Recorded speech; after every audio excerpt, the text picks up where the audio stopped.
Last video I did, I was talking about the differences between pull-ups and chin-ups, saying that you got to look at the direction of effort. If you change the direction of effort, what effect will that have on the biggest muscle responsible for producing force to perform that effort?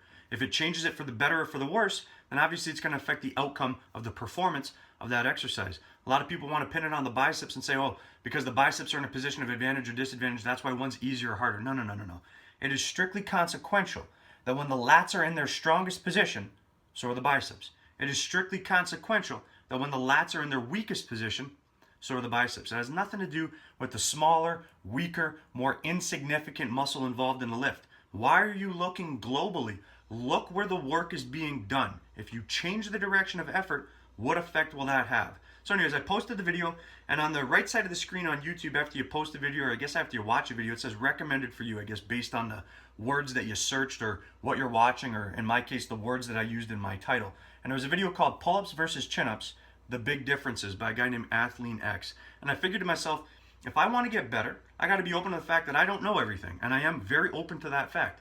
So if I want to get better, I got to be open to learning. So I figured, maybe I'll watch this. Maybe there's something I can learn about pull-ups and chin-ups that I don't already know. And after 8 or 9 minutes of watching this video, I'm thinking to myself, this is why people don't know what the fuck they're talking about, because they're learning from someone who doesn't know what the fuck he's talking about. And how do I know that? The guy's got like over 1 million subscribers to his page, and most of his videos had like hundreds of thousands and millions of views.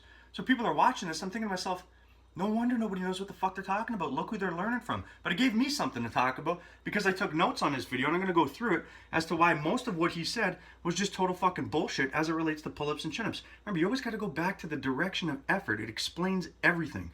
So the first thing that he said that caught my eye was that these exercises are a great indicator of body composition and where you're at now.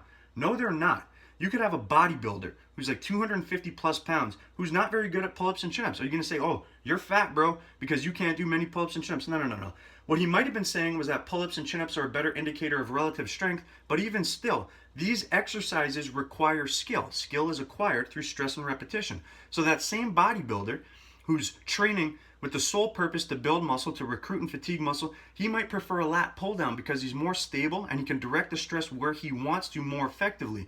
Therefore, he's never going to get really good at pull-ups or chin-ups. So he might have the capacity to pull more than his body weighs, but if tested on a pull-up or a chin-up, he might score poorly. And what are you going to say? He's not strong? He's relatively weak? That's not the case. So there's a lot of things you got to take into consideration. So irrespective of what the fuck he said or was trying to say here, most of it was total fucking bullshit, and no exercise indicates body composition. There are tests and devices that measure how fat you are, not an exercise.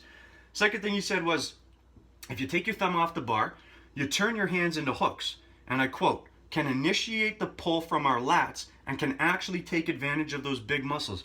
Does moving your thumb change the direction of effort? No, it doesn't. So what he might have been trying to say, though, is that by turning your hands into hooks, you can develop a stronger mind-muscle connection, or your capacity to recruit other muscles might be higher because you're less focused on one area, therefore you can devote more attention to another area. So in that case, you can artificially increase the demand on the lats. However, the other side of the coin reads that if you wrap your thumb and you squeezed as hard as possible, there's an irradiation effect. Other nearby muscles are going to be engaged to a greater degree than they would have been. And the more that every muscle is engaged throughout the body, the more stable the body's going to be. The more stable you are, the more force you can produce. So if you want to actually lift more weight or do more reps, that actually might facilitate that, wrapping your thumb. Although the hands as hooks isn't the biggest total fucking bullshit of all the things that he said. It just, he didn't really explain much there. Then he says, underhand grip equals, and I quote, added benefit of our biceps to actually contribute to the exercise as well. What are the biceps responsible for? Flexion of the elbow, flexion of the shoulder, supination of the forearm. So with the underhand grip, you're in a supinated forearm position. So the biceps have already done one of their jobs. They can now do their other jobs to a better ability or better capacity than they would if you actually disabled them from being able to do one of their jobs in the first place. But you're not actually getting the contribution of them to the exercise as well. Anytime there's flexion of the elbow, the biceps are working to some degree. So that was total fucking bullshit. And then he goes one further and says, one sort of hits the biceps preferentially, whereas the other one, if done right, hits the lats preferentially. Once again, you got to look at the direction of effort. What are the lats responsible for? Pulling the elbow closer to the body through shoulder extension, shoulder adduction, or anywhere in between. So irrespective of the position of your hands, overhand or underhand, you're hitting the lats preferentially when you do this exercise. In fact, the variation in which he's probably implying that hits the biceps preferentially, remember, it's strictly consequential that the biceps are in that position because the lats are in their strongest position at that position to perform shoulder extension. It's just a consequence that the biceps are also in their strongest position. So you're not actually hitting the biceps preferentially. If anything, you're hitting the lats preferentially, and as a consequence, the biceps are also being hit preferentially because they're in their strongest position as well by default. So, total fucking bullshit.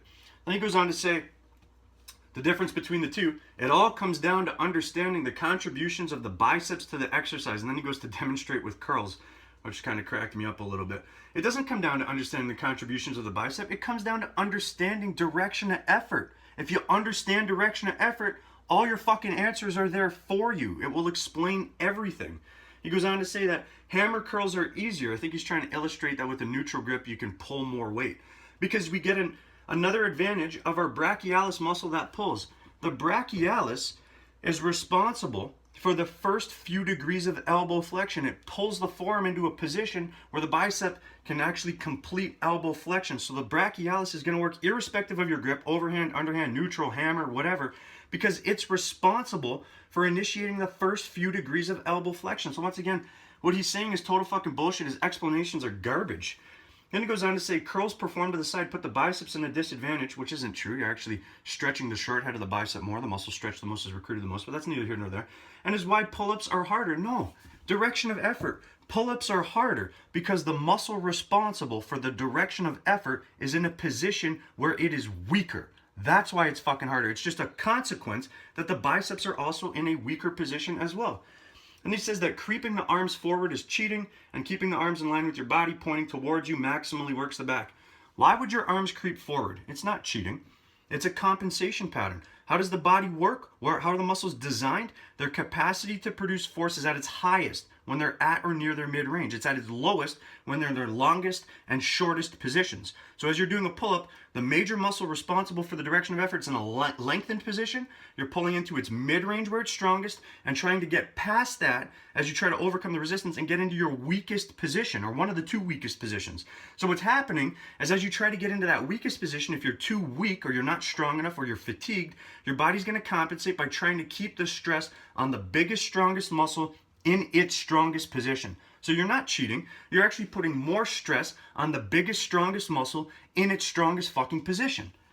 Then he says, you don't really have much contribution from the arms here. The contribution from the arms is going to be identical no matter what you do, because as you lengthen the bicep at the shoulder joint when you do a pull-up or a chin-up, you're shortening it at the elbow joint. Its relative length remains unchanged. So the contribution is going to be the same. In fact, its capacity to produce force, because it's always going to be at or near its mid-range, is going to be relatively high.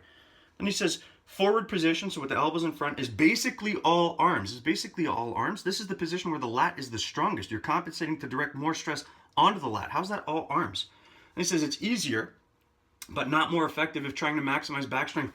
Why would it be easier to direct stress onto smaller, weaker muscles? Why would that make it easier? That's not why it's easier. It's easier because the biggest, strongest muscle involved is in a position where it can produce the most amount of force.